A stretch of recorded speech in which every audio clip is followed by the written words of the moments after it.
Good morning and welcome to the NBA Daily for December 18th, 2024. Coming up, we're here to respect the cup. And we're going to talk about some news. Zach LaVine might be on the move. Good morning, everybody. Good evening. Zena. We are wrapping up the NBA Cup. The Bucks did not stop. The Bucks rolled. Darvin Ham, 14-0 in NBA Cup play as a coach. Taurean Prince, too. Taurean Prince also undefeated. Taurean Prince. All right, guys, let's jump into it. The Bucks, they win this game kind of running away. Yeah. And I think I want to get to the Thunder and what their problems were. But let's start with the Bucks. We got to celebrate the champs. And I think when we do that, Zena, we got to start. You big on bigs. Giannis was huge. Incredible. Giannis bulldozed his way to this win. It was surreal watching him just put his head down. We've seen this all season. Yeah. But tonight, the Jokic came out. And I don't like to, try and compare too much, but the precision passing from Giannis in transition, being able to find his teammates, it was incredibly impressive. And that's how he got the whole team involved. Yeah. In the second half, when we're going to talk about OKC not being able to make a shot, but when the Bucks were able to make shots, it's because their passing was unbelievable. They got through the defense of OKC with precision, sharp, fast passes that covered so much ground, and Giannis was the start of all of it. Yeah, Andre Jackson had what might have been the fastest pass thrown tonight. He threw a pass from the corner out top to Dame, and I remember I said to you guys, wow, there's a lot of zip on that. Yep. I thought the Bucks' energy in the game was fantastic, and you mentioned it just from the jump. Giannis was dealing. I mean, he nearly had a triple-double in the first half. I mean, we were calling it in the first quarter. I was like, every single time that OKC threw a second body at him, Giannis knew who was open. He found him.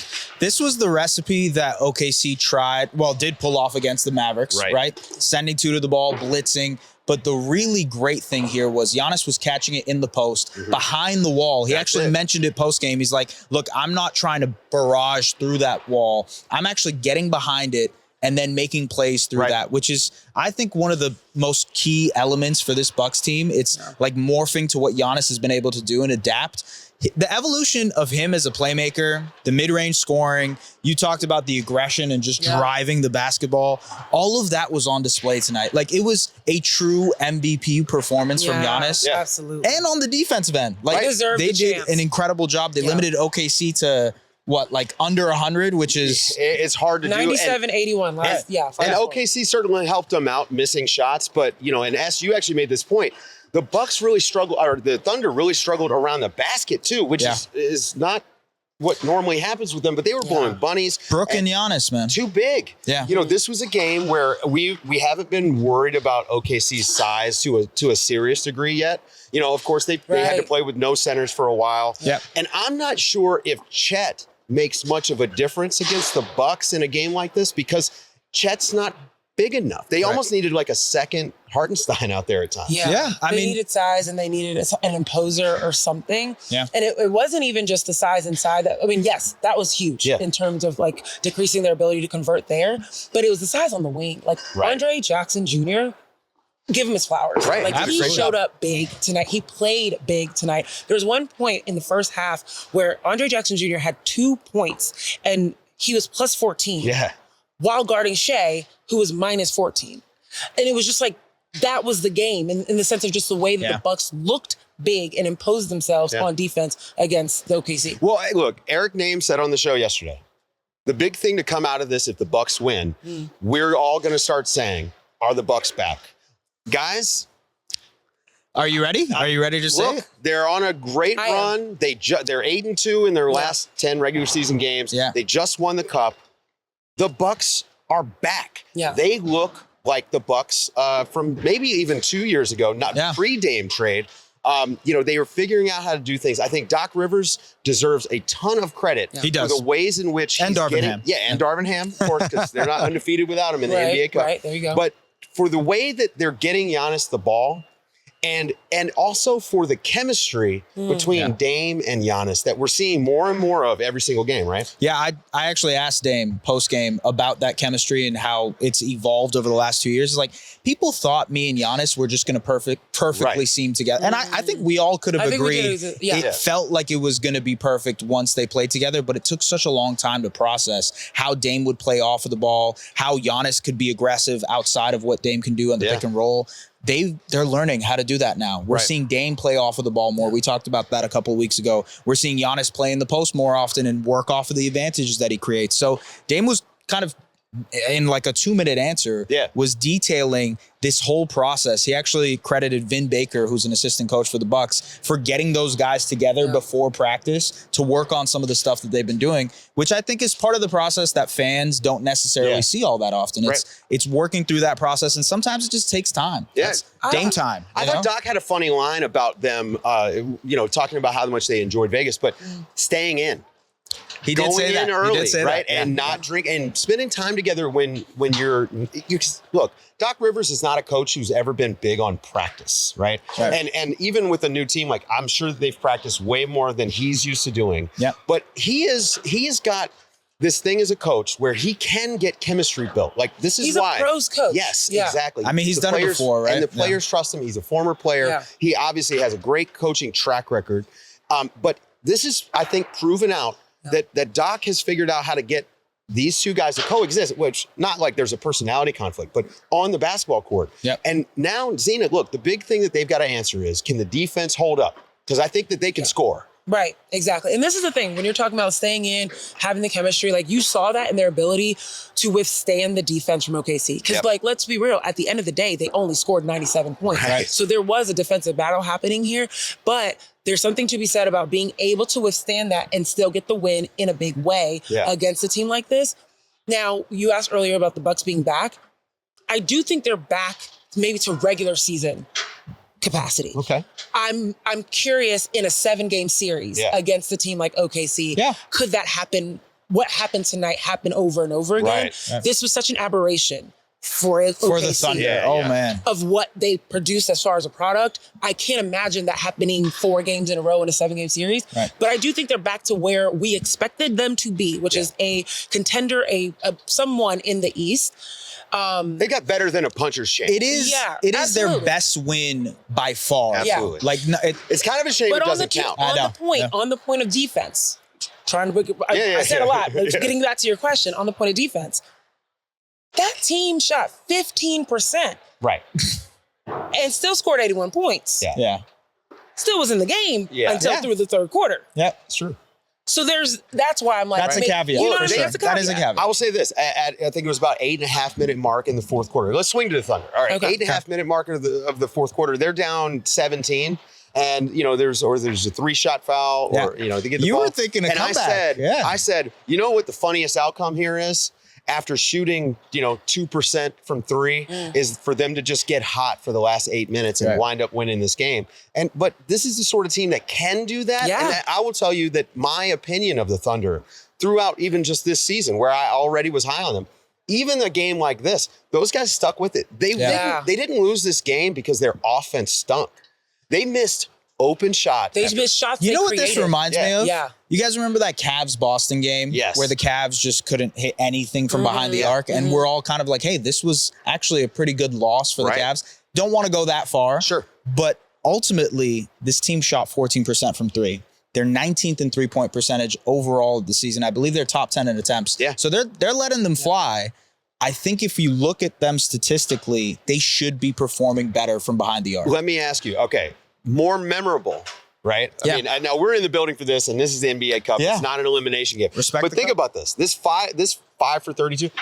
What would you rather do? 5 for 32 in a cup game, or 0 for 27 in an elimination playoff game? All right, exactly. So it's not that bad. I mean, and again, the offense itself looked pretty good. Hartenstein was excellent in this game, especially in the first quarter. I mean, did he miss a shot? No. Okay, and just was active on the glass. Their DHO game out top, I mean, really he special. was creating open looks. And so, he goes to the short roll and now has that teardrop, or even in the short roll, being able to take a dribble and take his defender. Yeah. And that is another layer to that offense now, because even if he's doing a DHO with a guard, if Hartenstein is giving that ball out, he's passing it out away from him, making it so hard for a defender to go and get it. Yep. Or if he's doing that, he then rescreens. Yeah. And then does the short, single-handedly creating open looks at the top of the key. Impressive. Yeah, and just they were able to get into that and a lot of their threes were open too. Like you look back at it, and Hartenstein generated a lot of threes for them in that area. SGA too, and if we're going to talk about SGA, I mean the performance that he had, the way Andre Jackson just like swallowed him up, right? They basically were playing box and one for the first half, and that's an intriguing plan, because you think of like Amen Thompson in that semifinal. That Andre Jackson, like that similar mold of player.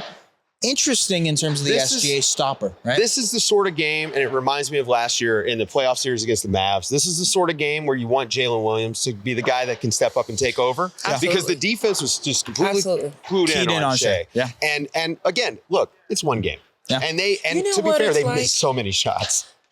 Especially considering literally last show, I gave all the flowers. You did? To OKC. You did? It reminds me of there was one time I had friends over and I told them, oh, my dog doesn't bark. He doesn't bark. He's such a sweetie. And then I went to the bathroom. I came back. Oh, he was yapping. Completely disappointed me, embarrassed me as a dog parent.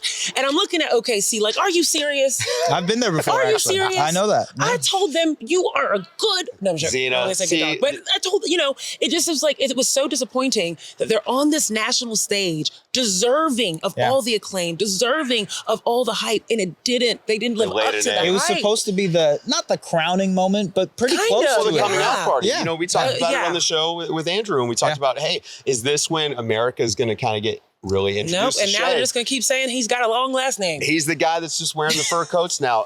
Guys, stick around after the break. We're going to talk about the vibes of the NBA Cup and what we would change. So one of the biggest characters in the NBA Cup group play and the tournament has been Las Vegas. Everyone wanted to come to Vegas. The $500,000, I'm sure, was nice. Yeah, but really, it was the vacation time in Vegas. Doc Rivers talked about how much he loved it. We know he loves a tea time, and it's been pretty decent good weather golf out here around for here. golf. But I wanted to talk about the vibes here. The talk on the internet, obviously, is that, hey, the arena's dead. We were in the arena. It's pretty dead. The loudest it got was for the dunkers during a timeout. And prior to that, it was when the arena host told everyone to tell Ronnie 2K to sit shut down. up. Yeah, to sit down. To sit down. Oh, my that goodness. was unfortunate. Yes. So, yeah. and look, understand that for the audience at home, the in-arena crowd really can set the scene. And so I actually think these are valid complaints. And what I would like to do is just get your opinion. Like, what was the feeling in here? Did you feel like the folks that were here, was it a lack of investment, or was it, I don't know, did they not understand what was happening? It did feel as if the crowd was being introduced to basketball for the first time. It's interesting. Like, in the sense that they knew the ball going in is a good thing and the ball going in with two hands is a great thing. Right. And then the ball not going in is a bad thing. Like, it was like the oohs and the ahs riding the wave of the game, but not an appreciation for like a crazy move, not for a crazy block. So that did feel strange. I think there is room for excitement to be built in the sense, and I think this is a thought that we had about having the semifinals at the home arena. Yes. Before you get to Vegas. Right. Well, that helps with home court advantage. Like you play all of these group games and they're supposed to mean something. If you get the first seed in your conference, then you should be able to play a semifinal at home on top of a quarterfinal. Well, I mean, that gets me to what I wanted to talk about. Like, what would you guys change? And I'll just go first because that's actually what I would change. Yeah. That semifinal game should be a Saturday. They do a big blowout Saturday NBA event, do it in the home market, and then wait a week for the championship game. Still do it in Vegas, but allow fans a chance to get their flights, get their hotels. Totally. Because we actually saw an influx of OKC Thunder fans and Bucks fans for this Tuesday game. So I'm not willing to say that this Vegas experience is undoable. Yeah. But I think that that's the big move I would make if I were the league is make that a home game and then let fans come out because it can be really cool. Give it the time it needs because I think that's part of why it struggled, especially in the semifinal games. I think tonight was a little bit better because it was the finals, half kind of Bucks and Thunder crowd. But if you give it the time, give it a week between the semifinals and the finals, give that preparation, give these guys more time in Vegas to enjoy the time that they have, right? I think that'll create a better it makes a real showcase. I mean, realistically, is Tuesday night prime time when you want to slot this thing that you feel is a big event. I personally, I doubt that that's what they want. But Zena, look, we covered the NBA Cup as tight as you can. What would you change from the whole thing? I mean, group play. Anything. I absolutely agree with you guys and being able to have some space for fans to get excited for the championship game. I was also noticing as we ran around Las Vegas throughout this whole time, the lack of publicity. I felt as if the NBA had not really truly invested in there weren't any events. There were events. There weren't things that you expect to see at Summer League or whatever. And of course, Summer League is a 2-week event, so I give that the NBA grace for that. But even the signage, there was nothing that was oh, I need to go see that. It was just the cup. There were no visual. And again, if you had the games at in the semifinal games at the home arenas, and then you knew who was in the championship. Yes. Now you're making signs that aren't just the cup. It's Giannis and Shea. Exactly. Right. Well, it's these big names that you can pull in, and now even people that may not be, NBA fans of those particular teams are this is an opportunity to see those two for $99. You got me Let's go thinking do it here. They do the NBA con at Summer League. What if they moved it to December? Do it That'd be around cool. the cup. That'd be super maybe cool. I like you it. get people to come out. And, if you wanted to make it more of an industry thing, you've got the G League showcase coming up right after this. So you would have, a lot. I will tell you right now, it felt like half the people in this building were NBA executives, there were so many. It is a summit essentially for out them. tonight. Yeah. And so if you think about it, that actually really got me thinking quite a bit that they didn't really have an event to market until Saturday, and there's a little bit of a disadvantage. What about you? What would you change? I like all the ideas that you guys are bringing up. I think the one thing that I would like to change is if you're going to go ahead and play a game that's a full stakes NBA Cup championship game, and the stakes are there for this to be, what have you, a win, right? A massive win, a statement win. Make it so that it's the kickoff of your season, right? Christmas is the unofficial kickoff of the NBA season. Everybody starts to tune in really during Christmas. Make this build it up towards Christmas. They do it in the G League. That's what I would like. Right. The G League right before their Las Vegas showcase that Bronny is now playing in. Yep. It's just all those games count for that championship, and then and that's also a summit for the execs as well, GMs, and then the rest of the season goes into the championship, the regular. Yeah, Bronny James, just a grinder trying to earn a deal like everybody else in the G League. Yeah. Stick around, guys, after the break, because there's more than just NBA Cup. We've got All-Star changes, and apparently the Nuggets are trying to make a trade.